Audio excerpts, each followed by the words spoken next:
தமிழ் இலக்கியம், தன்னார்வ தொண்டு, அயலக தமிழர் பிரிவு, அமைப்பு சாரா தொழில் பிரிவு, ஓய்வு பெற்ற அரசு ஊழியர் பிரிவு, வர்த்தக பிரிவு, பொருளாதார பிரிவு, மத்திய அரசு நலத்திட்டங்கள் பிரிவு, அறிவுசார் பிரிவு. இந்த பிரிவை சார்ந்த அத்தனை பேருக்கும் எனது வணக்கத்தை தெரிவித்து, நேற்றைய தினத்தில் இருந்து இங்கே இந்த நிகழ்ச்சி இருக்கிறது என்று தெரிந்தவுடன் தொலைக்காட்சிகளில் இருந்து எல்லா இடங்களில் இருந்து ஒரு அறிவிப்பு வந்து கொண்டே இருந்தது.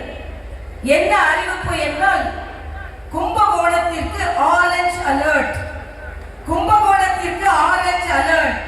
ஆக கும்பகோணத்திற்கு காவியின் அலர்ட் என்பதைத்தான் orange alert, orange alert, orange alert என்று தொலைக்காட்சிகள் உலகம் முழுவதும் சொல்லிக் கொண்டிருந்தார்.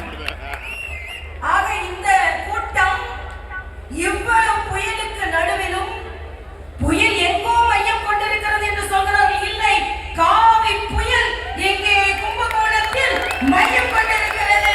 திராவிட முன்னேற்ற கழகத்தை சுழற்றி சுழற்றி அடித்து வீட்டிற்கு அனுப்புவதற்கு காவி புயல் இங்கே மையம் கொண்டிருக்கிறது. இந்த மழை வந்ததென்றால் எல்லோரும் பயந்திருப்பார்கள். வேறு கட்சியை சார்ந்தவர்கள் என்றால் பயந்து